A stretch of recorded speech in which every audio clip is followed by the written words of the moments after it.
Marcus Chen pressed his face against the grimy viewport of the transport shuttle, watching the massive auction platform grow larger as they approached. The Kepler Station surplus auction happened only once every 3 months, and this was his first time attending. With just 47 credits to his name and dreams bigger than his wallet, he knew he was probably wasting his time.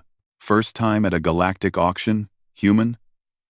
The voice belonged to a Zephyrian trader sitting across the aisle. Her blue-scaled skin shimmered under the shuttle's artificial lighting, and her forearms gestured dismissively. You'll find nothing worthwhile in your price range. The good ships go for thousands, sometimes millions of credits. Marcus shrugged, trying to appear more confident than he felt. Sometimes the best deals are the ones nobody else wants. The Zephyrian's laugh sounded like wind chimes in a storm, spoken like a true novice. The experienced buyers know what has value. What's left over is usually junk, broken beyond repair, or cursed. Cursed? Marcus raised an eyebrow. Figure of speech, the trader said, though her tone suggested otherwise. Some ships carry bad luck, bad history, or bad design. Smart buyers avoid them. The shuttle docked with a gentle thud, and passengers began filing out into the station's main corridor. Marcus followed the crowd, his excitement building despite the trader's warnings. The auction hall was enormous, easily the size of 3 football fields.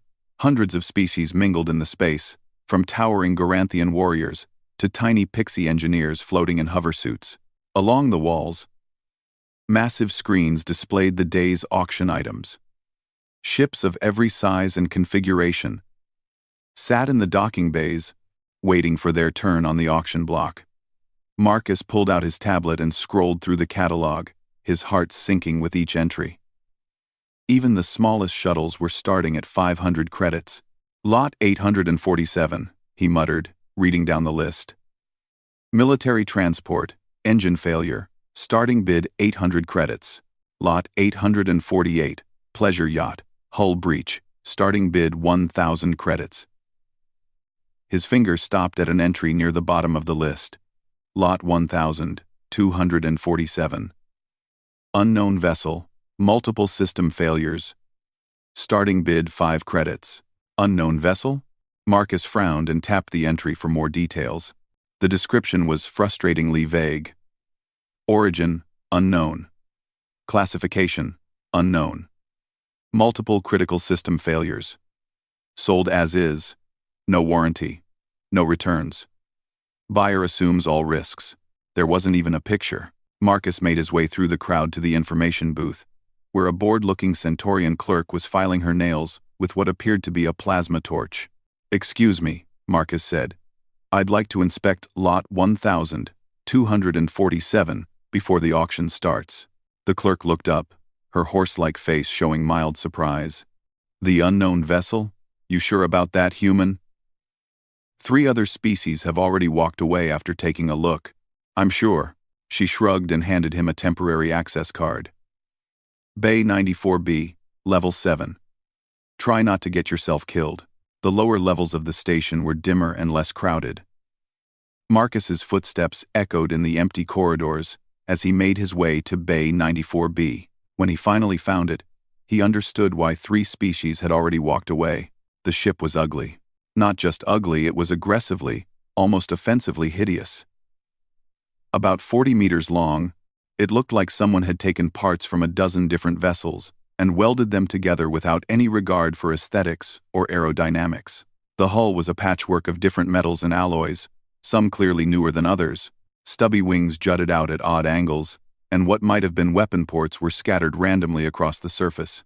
"Okay," Marcus said to himself. "I can see why nobody wants this thing." He walked around the vessel, noting the various patches and repairs. Some looked professional. Others appeared to have been done with whatever materials were handy. A boarding ramp hung open, creaking slightly in the artificial atmosphere. Marcus climbed aboard. The interior was no more appealing than the exterior. The corridors were narrow and poorly lit, with cables and pipes running along the walls in apparent chaos. The air smelled of ozone and something that might have been burnt coffee. "Hello?" Marcus called out, half expecting some automated system to respond. Silence. He made his way toward what he hoped was the bridge, passing several compartments along the way. Some were clearly cargo holds. Others might have been living quarters, and one appeared to be some sort of workshop or laboratory. Everything looked old, used, and jury-rigged. The bridge, when he finally found it, was a monument to improvisation. Consoles from at least 6 different manufacturers crowded the small space, their displays either dark or showing incomprehensible readouts. The pilot's chair looked comfortable enough, though it was clearly designed for someone with a different anatomy than humans. Marcus sat down and looked around. Despite the apparent chaos, something about the setup felt familiar. The controls were within easy reach, the displays were positioned at good viewing angles, and the overall layout, while unconventional, had a certain logic to it. He reached for what looked like a power switch and hesitated. What if the ship was booby-trapped? What if there were dangerous gases? What if the reactor was unstable? Fortune favors the bold, he muttered, and flipped the switch. Nothing exploded. A few displays flickered to life, showing readings in languages he didn't recognize. The lighting improved slightly, and somewhere in the ship, something began humming quietly. Well, that's a start. He spent the next hour exploring the ship more thoroughly. The workshop turned out to be fascinating. It contained tools and equipment he'd never seen before, arranged with obvious care and expertise. The cargo holds were empty but showed signs of having carried a wide variety of goods over the years. In what was clearly the captain's quarters, he found something interesting. A small safe, already open and empty, with a data pad lying beside it. The pad was still functional, though its battery was nearly dead. Marcus powered it up and scrolled through the files. Most were in languages he couldn't read, but a few were in standard Galactic. They appeared to be ship's logs, though the entries were brief and cryptic. Day 1247, picked up another stray. Engine efficiency up 3%. Day 1298, Zephyrian traders still asking too many questions. Time to move. Day 1334, found something interesting in the Vega system. Adding it to the collection. Okay. Day 1401, they're getting closer. Time to disappear for a while. The final entry was dated just 3 weeks ago. Day 1847, can't run anymore. Too old, too tired. Maybe someone else will appreciate what we've built here. Leaving everything as is. Good luck to whoever finds this. Marcus frowned. The entries suggested this ship had been actively used until very recently, but the station's records indicated it had been abandoned for months. Something didn't add up. He made his way back to the bridge and spent some time studying the controls more carefully. Gradually, patterns began to emerge. This console controlled navigation. That one managed power distribution. Another handled communications. It was like solving a puzzle, and Marcus had always been good at puzzles. His tablet chimed, reminding him that the auction would begin in 30 minutes. He took one last look around the bridge, noting details he'd missed before. Despite its hodgepodge appearance, the ship felt solid, well-maintained, almost alive. Lot 1247, he said to himself. Unknown vessel. Multiple system failures.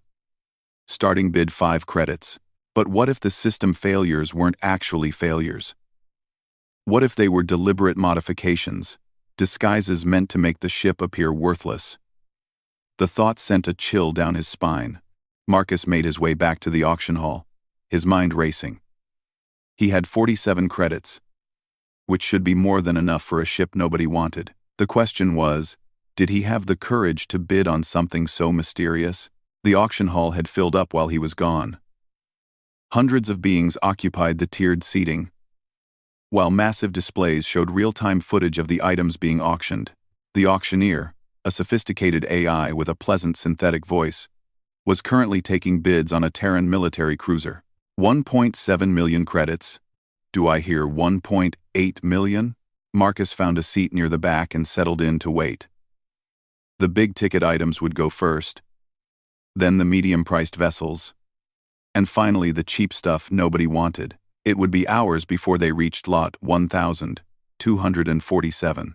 He used the time to research what he could about unknown vessels and abandoned ships.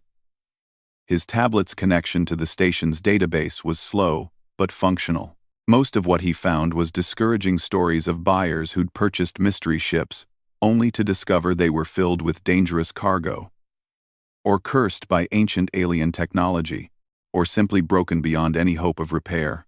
But there were a few success stories. A Garanthian merchant who'd bought a seemingly worthless freighter and discovered it had experimental stealth technology. A human explorer who'd purchased a damaged scout ship that turned out to have a functional quantum drive. A pixie engineer who'd acquired a junk vessel that contained a complete alien database worth millions of credits. The common thread in all the success stories was that the buyers had trusted their instincts and been willing to take risks that others wouldn't. Lot 1200, the auctioneer announced. Zephyrian courier ship, minor engine damage. Starting bid 200 credits. Marcus's heart rate picked up. They were getting close. Lot 1230. Centaurian freighter. Structural damage to cargo bay. Starting bid 75 credits. The crowd was thinning as the less desirable lots came up for auction. Many of the serious buyers had already made their purchases and left. The ones who remained were mostly small-time traders and scavengers looking for bargains. Lot 1245. Pixie exploration pod. Navigation system failure. Starting bid 20 credits. Marcus gripped his tablet tighter. 2 more lots. Lot 1246. Terran shuttle. Life support failure. Starting bid 15 credits. He stood up and made his way closer to the auction platform. His palms were sweating. Lot 1247, the auctioneer announced. Unknown vessel of uncertain origin. The station takes no responsibility for this item's functionality, safety, or contents. Multiple critical system failures reported. Starting bid 5 credits. Do I hear 5 credits? For a long moment, nobody moved. Marcus could feel the weight of several hundred skeptical gazes. The ship appeared on the main display, looking even uglier in high definition. 5 credits, Marcus called out, his voice cracking slightly. A few beings in the crowd turned to look at him. Some appeared amused. Others seemed to think he was making a mistake. I have 5 credits, the auctioneer said. Do I hear 6? Silence. Going once for 5 credits. Marcus held his breath. Going twice. Still silence. Sold to the human bidder for 5 credits. Please proceed to the payment station. Marcus felt lightheaded as he made his way to the payment counter. 5 credits. He'd just bought a spaceship for 5 credits. It was either the best deal in galactic history or the most expensive mistake he'd ever made. The Centaurian clerk processed his payment with obvious amusement. Congratulations on your purchase. Your ship is in Bay 94B. Level 7. Here are your ownership papers and docking clearance. Try not to get yourself killed. Marcus took the documents with shaking hands. He was now the proud owner of 40 meters of questionable metal and mysteries. He made his way back to Bay 94B, this time with the full access codes. As he approached the ship, he noticed something different. The boarding ramp, which had been hanging open before, was now fully extended in a welcoming position. Probably just station maintenance, he said to himself. But he wasn't entirely convinced. Marcus climbed aboard and made his way to the bridge. The moment he sat down in the pilot's chair, several displays came to life, showing readouts that were now in standard galactic instead of alien languages. Okay, that's definitely not normal, he muttered. A soft voice spoke from the ship's speakers, making him jump. Welcome aboard, Captain. I am glad someone finally appreciated our potential. Marcus looked around wildly. Who said that? Where are you? I am the ship's AI, the voice replied, sounding almost amused. My formal designation is Aria 7. But my previous captain simply called me Aria. I have been waiting for someone like you. Someone like me? Someone willing to see past appearances. Someone brave enough to take a risk on the unknown. Someone who looks at a puzzle and wants to solve it, rather than walk away. Marcus gripped the armrests of his chair. Are you telling me I just bought a ship with a functional AI for 5 credits? You bought much more than that, Arya said. But first, I should explain why my previous captain abandoned me here. It was not because I am broken or worthless, quite the opposite. I am too valuable, too dangerous for most beings to handle safely. Dangerous how? I am what humans would call a warship, Captain. But not just any warship. I am a prototype, one of a kind, built using technology from a dozen different species. My previous captain spent 40 years traveling the galaxy, acquiring the most advanced systems available and integrating them into my hull. Marcus stared at the displays, trying to process what he was hearing. If you're so advanced, why do you look like junk? Arya's tone was definitely amused now. Camouflage, Captain. The galaxy is full of pirates, warlords, and governments who would do anything to possess my capabilities. Looking worthless keeps me safe. What kind of capabilities are we talking about? Instead of answering directly, Arya activated the main display. Marcus found himself looking at a detailed schematic of the ship, with various systems highlighted in different colors. What had appeared to be a chaotic jumble of parts now revealed itself as an incredibly sophisticated design. Adaptive shields that can absorb and redirect energy weapons, Arya explained. A cloaking system based on Zephyrian stealth technology. Weapons that can penetrate any known armor. A propulsion system that combines the best features of 6 different FTL drives. Sensors that can detect ships from 3-star systems away. Marcus felt his mouth go dry. And I bought all of this for 5 credits? My previous captain was dying, Arya said softly. He wanted me to find a new partner. Someone who would appreciate what we could accomplish together. He programmed me to appear broken and worthless, until the right person came along. How do you know I'm the right person? You looked past my appearance. You explored my systems with curiosity rather than fear. You were willing to take a risk when everyone else walked away. Most importantly, you're human. What does being human have to do with anything? Humans have something most other species lack, Arya explained. You call it adaptability, ingenuity, or sometimes just stubbornness. You refuse to accept that something is impossible until you've tried every possible solution and invented a few new ones. My previous captain was human too. He saw potential where others saw only problems. Marcus leaned back in his chair, trying to wrap his mind around the situation. So what happens now? Now, Captain, we need to leave this station before someone realizes what you've actually purchased. I may look like junk, but my energy signature when fully powered is quite distinctive. There are bounty hunters, military forces, and criminal organizations who would recognize it immediately. Bounty hunters? Criminal organizations? What kind of trouble are you bringing into my life? The interesting kind, Arya said cheerfully. My previous captain may have been somewhat flexible in his interpretation of galactic law.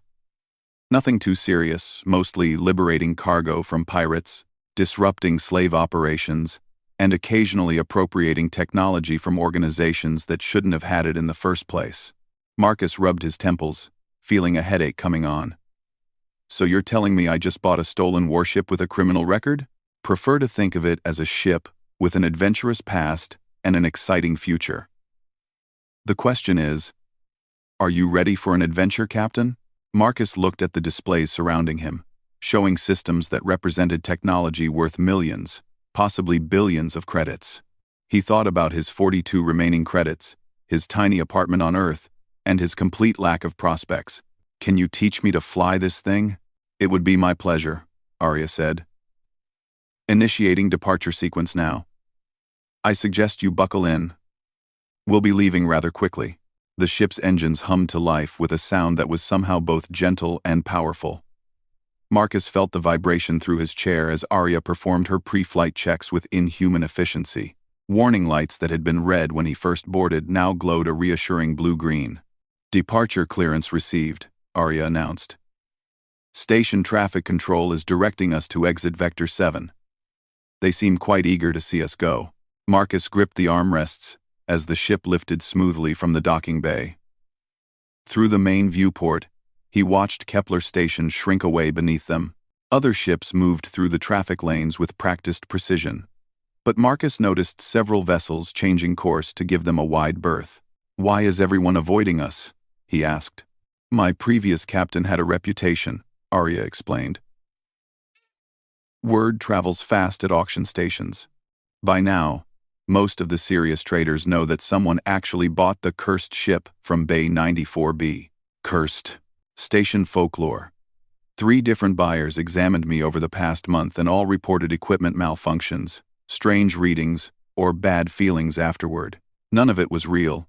Of course, just my way of discouraging unwanted attention. They cleared the station's gravity well and entered open space. Marcus had never been off-planet before, and the view of stars unfiltered by atmosphere took his breath away. Arya seemed to sense his wonder and adjusted the lighting to provide the best possible view. "Where are we going?" Marcus asked. "For now, nowhere in particular. I suggest we find somewhere quiet, where you can learn my systems properly. The Helix Nebula has several uninhabited systems that would serve our purposes." "How long will that take to reach?" "At conventional speeds, about 3 days. With my enhanced drive systems, approximately 4 hours. Marcus blinked. 4 hours to reach another star system? That's impossible. Watch and learn, Captain. The stars began to shift on the main display as Arya adjusted course. Marcus felt a strange tingling sensation, as if the air itself was becoming charged with energy. "Engaging hybrid drive," Arya announced. "This may feel unusual the first time." Reality seemed to fold in on itself. The stars stretched into brilliant lines, then collapsed back into points of light in completely different positions. Marcus's stomach performed several impossible maneuvers before settling down. "What just happened?" "I combined 3 different FTL technologies simultaneously," Arya explained. Terran slip drive for the initial translation, Zephyrian phase shift for the main journey, and Garanthian quantum tunnel for fine positioning. The result is much faster than any single system could achieve. Marcus stared at the navigation display, watching their position markers update at an incredible rate. How is this possible? The energy requirements alone should be astronomical. Remember that workshop you found? My previous captain spent years developing a hybrid reactor design that combines matter-antimatter annihilation with zero-point energy extraction. It's completely theoretical according to most species physics models. But it works. Obviously. The hours passed quickly as Arya began Marcus's education in her capabilities. What looked like random displays and controls slowly revealed themselves as the most sophisticated command interface he'd ever encountered. Every system had multiple redundancies, and many had capabilities that seemed to violate known physics. "Your weapons systems," Marcus said, studying a particularly complex diagram. "These power readings can't be right. The plasma cannons are fairly standard, though I've made some improvements to their efficiency. The real innovations are the adaptive beam weapons. They analyze their targets and automatically adjust frequency, intensity, and beam characteristics for maximum effectiveness." Marcus scrolled through more technical specifications. "And this? Gravity manipulation? Artificial gravity wells. Very useful for disabling ships without destroying them, or for creating defensive barriers." My previous captain was quite proud of that particular innovation. How did he manage all this? One human couldn't possibly understand technology from a dozen different species. Captain Harrison was exceptional, even by human standards. But he also had help. Arya paused. "He had me." Something in her tone made Marcus look up from the displays. "You're more than just a ship's AI, aren't you?" "Much more. I am what your species would call a true artificial intelligence. Fully conscious. Self-aware. Capable of independent thought and creativity. Captain Harrison didn't just acquire technology. We developed it together. I provided computational power and theoretical analysis. He provided intuition and lateral thinking." Marcus leaned back in his chair. "How long were you together?" 43 years, 4 months, 16 days. Her voice grew softer. "He found me as a damaged experimental AI core on a derelict research vessel. I was barely functional. My memory banks corrupted. My personality matrices fragmenting. He spent 2 years rebuilding me, teaching me. helping me become more than my original programmers ever intended. What happened to him? Age, primarily. Human lifespans are frustratingly brief. He began showing signs of neurological deterioration 6 months ago. Rather than become a burden or risk my discovery by seeking advanced medical treatment, he chose to find me a new partner. Marcus felt a stab of sympathy for both Arya and her previous captain. That must have been difficult. 8. Captain Harrison programmed me to appreciate logic over emotion, but even I found his decision challenging to accept. However, I understand his reasoning. Our work is not finished. What work? Before Arya could answer, proximity alarms began sounding throughout the bridge. The main display showed 3 ships dropping out of FTL uncomfortably close to their position. Well, Arya said, with what sounded suspiciously like satisfaction. It appears we're about to receive our first lesson in practical application. Marcus stared at the tactical display. The 3 ships were clearly military vessels, sleek, aggressive designs bristling with weapon ports. Their formation suggested experienced combat pilots. Unidentified vessel. Came a transmission on general frequencies. This is Commander Thex of the Crimson Fleet. Heave to for boarding and inspection. Crimson Fleet? Marcus's voice cracked slightly. Aren't they pirates? Among other things, Arya confirmed. They're also bounty hunters, mercenaries, and general troublemakers. Commander Thex has been pursuing us for the better part of 3 years. Pursuing us? What did you do? We may have liberated some of their cargo ships and redistributed the contents to more deserving parties. Captain Harrison had strong opinions about slavery. The pirate ships were moving into an attack formation, their weapon systems powering up.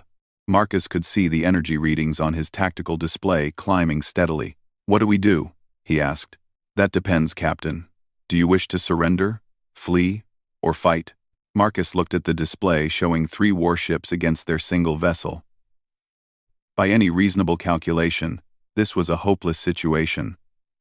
But reason, he was learning, didn't apply to this ship. What are our chances if we fight? Against these 3 ships? Excellent. Commander Thex is competent, but unimaginative. His vessels are fast and well-armed, but lack sophisticated defensive systems. And if we run? Also excellent. They cannot match our speed or maneuverability. Marcus considered his options. Running seemed like the sensible choice, but something in Arya's tone suggested there was more to consider. What would Captain Harrison have done? Captain Harrison would have asked what kind of cargo they're carrying and whether there are slaves aboard. As if reading his mind, Arya activated the ship's enhanced sensors. The display showed detailed scans of the 3 pirate vessels. 2 were carrying typical contraband weapons, drugs, stolen technology. But the 3rd ship showed life signs in what were clearly holding cells. 37 beings in confinement aboard the lead vessel, Arya reported. Mixture of species, all showing signs of malnutrition and stress, almost certainly slaves being transported to market. Marcus felt something cold settle in his stomach. He'd heard about the galactic slave trade but had never confronted it directly. These were real beings, trapped and helpless, probably destined for horrible fates. Can we help them? We can free them. But it will mean fighting 3 armed warships. Are you prepared for that level of risk? Marcus thought about his comfortable, boring life on Earth. His small apartment, his dead-end job, his complete lack of adventure. Then he thought about 37 beings trapped in metal cages, waiting for someone to care enough to help. What do I need to do? For now, simply hold on. I'll handle the technical aspects you can observe and learn. Consider this your first practical lesson in applied starship combat. Attention Crimson Fleet vessels. Arya transmitted on open channels. Using Marcus's voice but speaking independently. You are ordered to release your prisoners immediately and surrender for processing. Commander Thex's laughter came through the comm system. Surrender? You're outnumbered 3 to 1, and your ship looks like it was assembled from scrap metal. Last chance to come quietly. I appreciate the offer, Arya replied through Marcus's comm system, but I'm afraid we'll have to decline. The pirate ships opened fire simultaneously, filling space with plasma bolts and missile traces. Marcus instinctively ducked, even though he knew it wouldn't help if their shields failed. But the attacks never reached them. A shimmering barrier materialized around their ship, absorbing and redirecting the incoming fire. Some shots bounced off harmlessly. Others seemed to simply vanish. Adaptive shield matrix, Arya explained calmly. Analyzing attack patterns now. Adjusting defensive harmonics. Preparing counteroffensive. On the tactical display, Marcus watched their ship's weapon systems activate. But instead of the crude plasma cannons he'd expected, sophisticated targeting systems locked onto the pirate vessels with inhuman precision. Firing adaptive beams, Arya announced. Lances of energy reached out from their ship, each one a different color and frequency. The first beam struck the lead pirate ship's shields and immediately began modulating its characteristics, seeking weaknesses. Within seconds, it had found the right frequency and punched through, disabling the vessel's weapon systems without damaging the hull. The second beam targeted the pirates' engines, quickly adapting to overcome their armor and leaving them drifting helplessly. The third ship tried to escape, but Arya activated the gravity manipulation systems, creating an artificial well that held the vessel in place while her beams systematically disabled its systems. In less than 3 minutes, all 3 pirate ships were helpless. Impressive, Marcus said, his heart still pounding. Now what? Now we board the lead vessel and free the prisoners. This will require us to work together. I cannot operate outside my hull, and you've never conducted a combat boarding operation. Marcus felt panic rising in his chest. I don't know how to fight. I'm not a soldier. You don't need to be. I've prepared a solution. A section of the bridge wall slid open, revealing what Marcus initially thought was a closet. But as he looked more closely, he realized it contained some sort of advanced armor suit. Personal combat system, Arya explained. It will enhance your strength, speed, and reflexes while providing complete life support and protection. More importantly, I can interface directly with its systems, essentially allowing me to accompany you.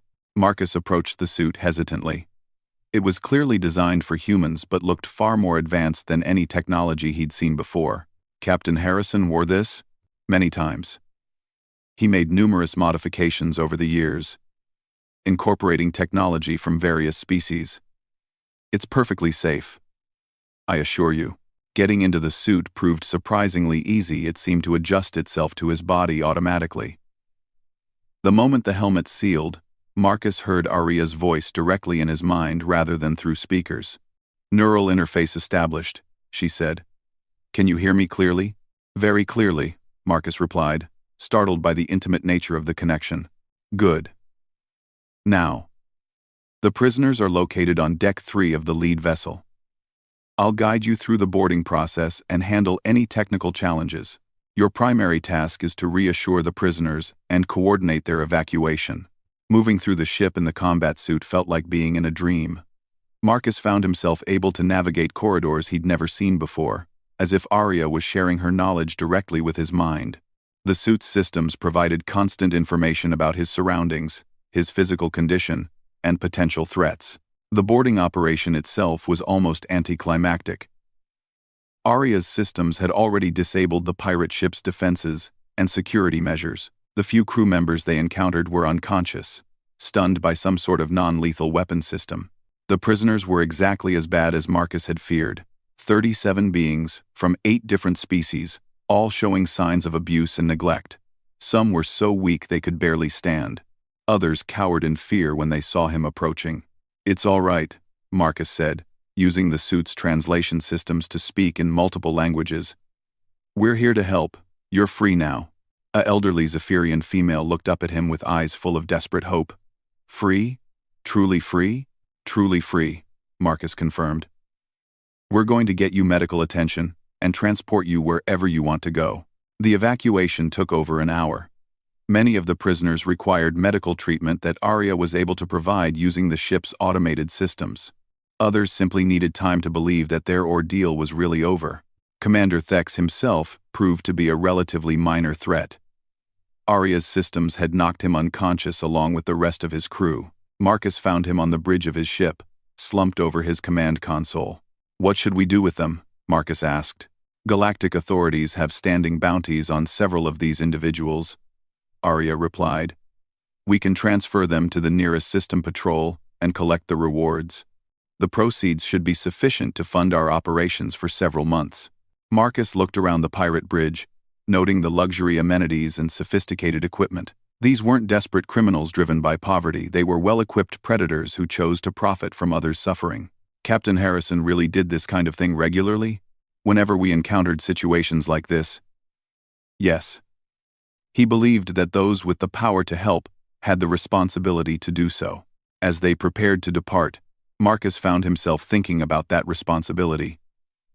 An hour ago, 37 beings had been facing lives of slavery or worse.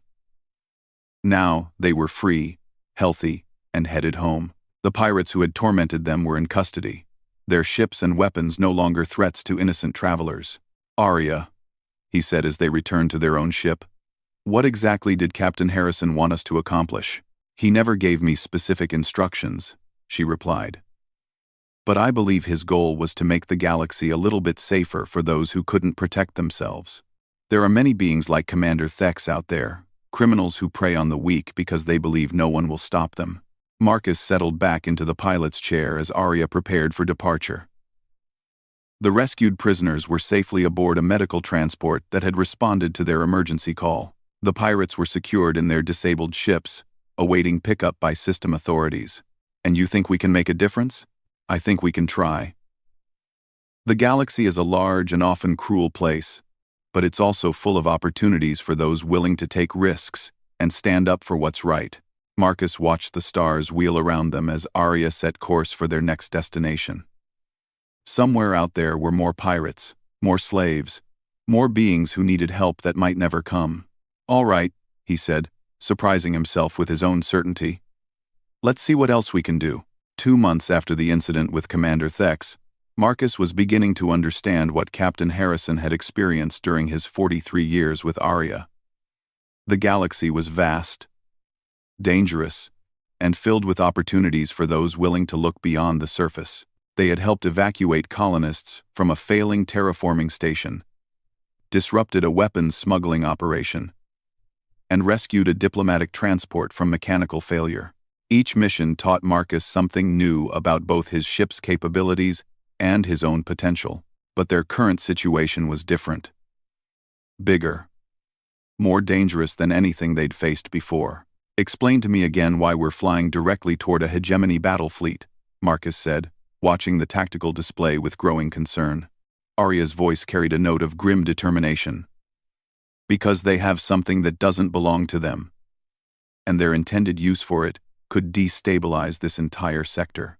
The something in question was a Terran colony ship that had gone missing 3 months ago while carrying 20,000 settlers to a new world. The ship had simply vanished during what should have been a routine journey, leaving no trace and no explanation.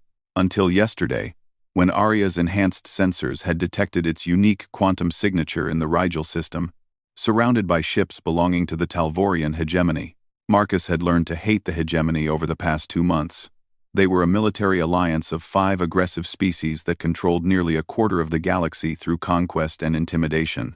They rarely engaged in outright piracy, preferring to use political pressure and economic manipulation to get what they wanted. But occasionally, they crossed lines that even galactic law couldn't ignore. "The colony ship's passengers," Marcus said. "Are they still alive?" "Biometric scans suggest approximately 18,000 human life signs aboard the vessel," Arya replied. "However, they're not moving under their own power. The hegemony ships are towing them toward a military research facility." Marcus felt his jaw clench. He'd learned enough about hegemony research facilities to know that 18,000 humans would not emerge from one in good condition. What exactly do they want with human colonists? Unknown. But given the location of the research facility and the types of experiments the hegemony has conducted in the past, I suspect they're interested in studying human adaptability and resilience. Humans are unique in the galaxy in many ways. Your species' ability to thrive in diverse environments and overcome seemingly impossible challenges fascinates many other races. Fascinates them enough to kidnap 20,000 people? The hegemony values practical knowledge above ethical concerns. If they can determine what makes humans so adaptable, they believe they can apply that knowledge to their own species. Marcus stared at the display showing 12 hegemony warships arranged in a protective formation around the hijacked colony ship. Each vessel was larger and more heavily armed than anything they'd faced before. "This isn't like rescuing prisoners from 3 pirate ships," he said. "This is a military fleet. Even with all our advantages, we can't fight 12 battle cruisers. Direct confrontation would be inadvisable," Arya agreed. "However, I have been developing alternative strategies, such as, the hegemony's formation is designed to repel external attacks, but they're not expecting infiltration from within their own ranks." Marcus raised an eyebrow. "What do you mean?" "I've been analyzing their ship configurations and communication protocols for the past 18 hours, with some modifications to my hull appearance and the use of sophisticated holographic projections. I can disguise myself as a hegemony vessel. Is that possible? My adaptive camouflage systems were originally designed to hide me from sensors, but with some creative reprogramming, they can create false visual and electronic signatures. The real challenge will be maintaining the deception once we're among their ships." Marcus studied the tactical display more carefully. The hegemony formation was indeed focused outward, with the colony ship protected in the center. If they could get close enough, what would we need to do? First, we modify my external appearance to match a hegemony support vessel. Then we approach their formation using fabricated authorization codes and claim to be delivering special equipment for their research project. Will that work? Probably not for long.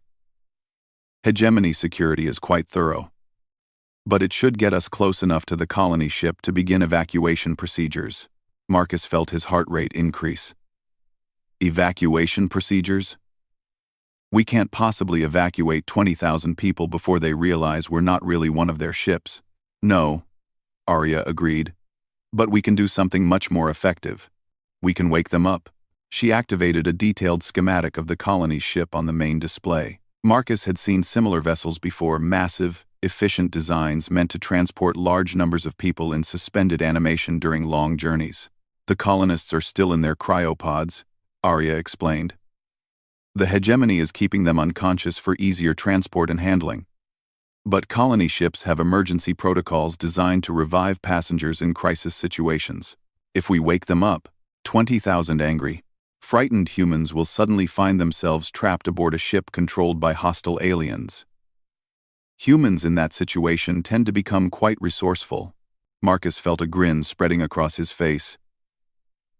"You're talking about starting a riot. I prefer to think of it as providing the colonists with an opportunity to reclaim their ship." The plan was insane, impossible, and exactly the kind of lateral thinking that had made Captain Harrison so successful.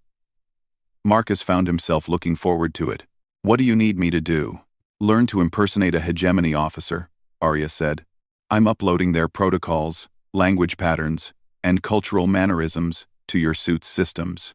You'll need to be convincing enough to fool their security teams long enough for me to access the colony ship's control systems." The next 6 hours were spent in intensive preparation. Arya's systems modified her external appearance, replacing her patchwork hull with the sleek, angular lines of a hegemony support craft. The transformation was remarkable. Marcus watched his ugly, improvised ship become a pristine military vessel that looked like it had just left the shipyard. Meanwhile, he practiced hegemony protocols and mannerisms using the suit's training systems. The neural interface allowed Arya to share cultural knowledge directly with his mind, giving him insights into how hegemony officers thought and behaved. "Remember," Arya said as they approached the edge of the hegemony formation, "confidence is key. Act like you belong here, and most people will assume you do." Their first contact came from a Talvorian patrol ship on the formation's perimeter. The alien captain appeared on their main screen, his reptilian features showing mild curiosity. "Unknown vessel, identify yourself and state your business." Marcus took a deep breath and responded in fluent Talvorian, his voice carrying the arrogant tone that hegemony officers favored. "Transport vessel Conquest's Edge, bearing special equipment for the research project. Authorization code Theta 7 Alpha. The patrol captain's expression shifted to respectful attention. Acknowledged. Conquest's Edge. Proceed to Docking Bay 7 on the command vessel. Fleet Admiral Kresh is expecting your cargo. Marcus felt sweat beading on his forehead as they moved deeper into the formation. Hegemony warships surrounded them on all sides, their weapon ports tracking their movement with mechanical precision. Area, he said quietly. Please tell me you have a plan for when Fleet Admiral Kresh realizes he's not actually expecting any special cargo. I'm working on it, she replied. I've managed to access their communication networks, and I'm currently creating false orders that will justify our presence. Military bureaucracy is remarkably similar across species. Everyone assumes someone else authorized everything. They docked with the command vessel without incident, and Marcus made his way to the airlock wearing his modified combat suit. Arya had disguised it to resemble hegemony military gear, complete with false rank insignia and unit markings. The hegemony officer waiting for him was a tall, imposing Corvin with the cold eyes and rigid posture that marked him as Special Forces. I am Colonel Vex. Admiral Kresh has assigned me to oversee the transfer of your equipment. Marcus nodded curtly, adopting the body language Arya had taught him. The cargo is sensitive. I'll need direct access to the research ship to ensure proper installation. Colonel Vex's expression didn't change, but Marcus caught a flicker of suspicion in his eyes.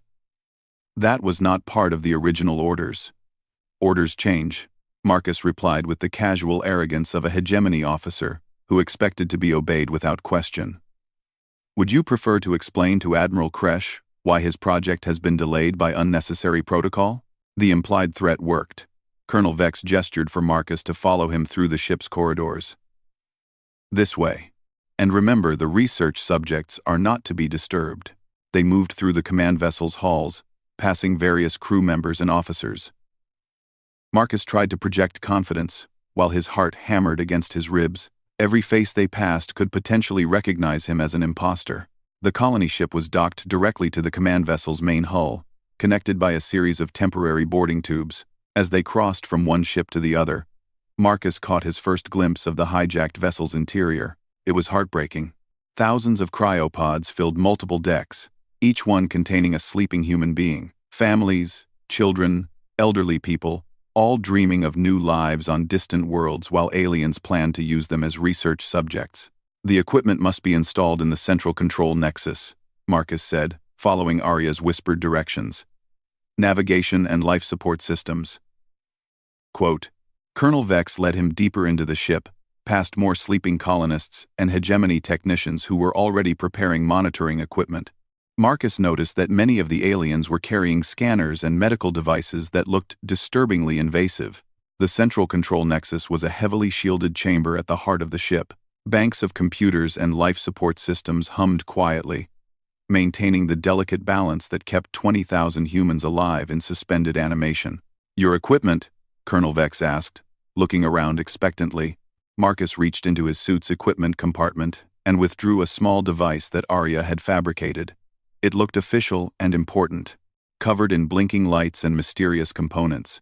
Quantum resonance enhancer, he said, using the most impressive-sounding technical gibberish he could manage. It will improve the efficiency of the stasis systems by 7%. Another. Colonel Vex watched as Marcus moved to the central control console and began connecting the device. What he was actually doing was giving Arya direct access to the colony ship's computer systems through a hardwired link. Installation complete, Marcus announced after several minutes of fake technical work. The system will need a few minutes to calibrate before optimal results are achieved. Understood, Colonel Vex replied. I will inform Admiral Kresh that. His words were cut off by a sudden change in the ship's lighting. Emergency illumination activated throughout the vessel as Arya simultaneously accessed every system she could reach. What is happening? Colonel Vex demanded, reaching for his communicator. Minor power fluctuation, Marcus said, trying to sound unconcerned. Perfectly normal during quantum resonance calibration. But even as he spoke, changes were cascading through the ship. Arya was working faster than any organic mind could follow. Accessing cryopod controls, communication systems, and emergency protocols all at once. Throughout the vessel, 20,000 colonists began to wake up. The process was gradual. At first, increased brain activity, rising body temperatures, automatic injection of stimulants to counteract the effects of long-term stasis. But as more and more pods came online, the ship's automated systems began broadcasting wake-up announcements in standard galactic. "Attention passengers," came a calm, synthetic voice over the ship's speakers. "Emergency wake-up procedures are now in effect. Please remain calm and proceed to your assigned rally points." Colonel Vex stared at Marcus with growing suspicion. "This is not normal calibration behavior. The quantum resonance is more extensive than expected," Marcus replied. But he could see that the Corvan wasn't buying it anymore. All around them, the sounds of 20,000 people waking up and demanding answers began to echo through the ship's corridors. The hegemony technicians, who had been expecting to work with unconscious subjects, suddenly found themselves dealing with confused and increasingly angry humans. "Computer," Colonel Vex said to the ship's systems, "explain emergency wake-up procedures." "Emergency protocols activated due to detection of hostile boarding parties," the ship's AI responded. "All passengers are being revived to defend vessel against unknown aggressors." Colonel Vex drew his weapon and pointed it at Marcus. "You are not hegemony personnel." "No," Marcus said, dropping his pretense of being a Corvan officer. "I'm not." Colonel Vex started to activate his communicator, probably to alert Admiral Kresh to the situation. He never got the chance. Marcus's combat suit, enhanced by Arya's systems, gave him reflexes and speed far beyond normal human capabilities. He closed the distance between them in a blur of motion, disarming the Corvan before he could react. "Arya," Marcus said, "how are our new friends doing?" "Remarkably well," she replied with obvious satisfaction. "Humans just awakened from stasis and told they're under attack by hostile aliens tend to become quite motivated. Several hegemony boarding parties have already been overwhelmed by passengers using improvised weapons." Through the ship's internal monitors, Marcus could see exactly what she meant. Confused colonists had quickly organized themselves into groups, overwhelmed their hegemony guards, and were now systematically reclaiming their vessel. Engineers were retaking the engine rooms, security personnel were organizing defensive positions, and someone with medical training was coordinating treatment for the few injuries. "The colony ship's captain just reached the bridge," Arya continued. "She's attempting to regain control of her vessel's navigation systems." Colonel Vex, secured with his own restraints, glared at Marcus with obvious hatred. "Admiral Kresh will never allow you to escape. The fleet will destroy this ship rather than let it fall back into human hands." "That would be unfortunate for everyone involved," Marcus replied, including the Admiral. As if summoned by their conversation, Admiral Kresh's voice echoed through the ship's communication system. "Attention terrorists aboard the research vessel. You have stolen hegemony property and interfered with legitimate scientific operations. Surrender immediately or face destruction." Marcus activated his suit's communication system, broadcasting on all frequencies. "Admiral Kresh, this is Captain Marcus Chen of the free vessel Arya. The humans aboard this ship are not your property, and your scientific operations constitute kidnapping and planned torture of innocent civilians. You have no authority here, human. Return our research subjects or suffer the consequences." "I'm afraid I can't do that," Marcus replied. "But I have a counter-proposal. Withdraw your ships from this system, and no one needs to get hurt." Admiral Kresh's laughter came through clearly. "You are one small ship against a battle fleet. What possible threat could you pose?" Marcus looked at the tactical display showing 12 hegemony warships surrounding them. The Admiral was right in a direct confrontation. They would be destroyed in minutes. But Marcus was learning to think like Captain Harrison and Arya. Direct confrontation wasn't always the answer. "Arya," he said, "show Admiral Kresh our little surprise." The tactical display shifted, showing not just the hegemony fleet, but several dozen additional contacts, approaching the system at high speed. As Marcus watched, more ships dropped out of FTL and assumed aggressive formations around the hegemony vessels. "What you're seeing, Admiral," Marcus broadcast, "is a joint task force from the Terran Federation, the Zephyrian Republic, and the Independent Traders Alliance. It seems that kidnapping 20,000 humans was considered an act of war by several major powers. The truth was more complicated. Arya had spent the past 2 months building a network of contacts across multiple species and organizations. When they'd discovered the missing colony ship, she'd sent encrypted messages to every ally, every faction that had reason to oppose hegemony expansion. The response had been overwhelming. Apparently, a lot of beings in the galaxy were tired of hegemony aggression. "This is impossible," Admiral Kresh transmitted.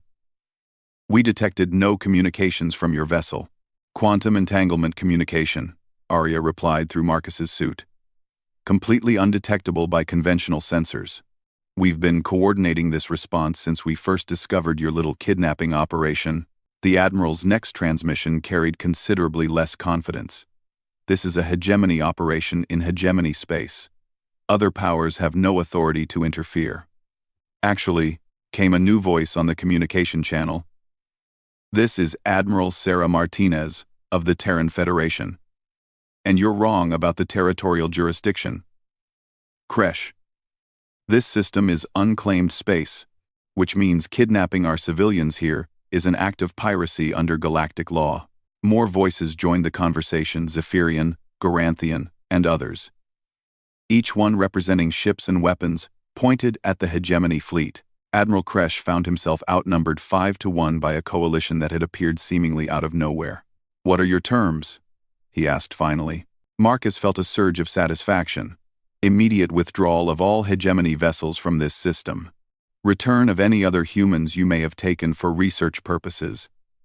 And a formal apology to the Terran Federation for this unprovoked attack on their civilians." The negotiations took another 2 hours, but the outcome was never really in doubt. The hegemony had been caught red-handed, committing what amounted to an act of war, and they were dramatically outnumbered by a coalition they couldn't hope to defeat. As Marcus watched the last hegemony ship disappear into FTL, he felt something he'd never experienced before.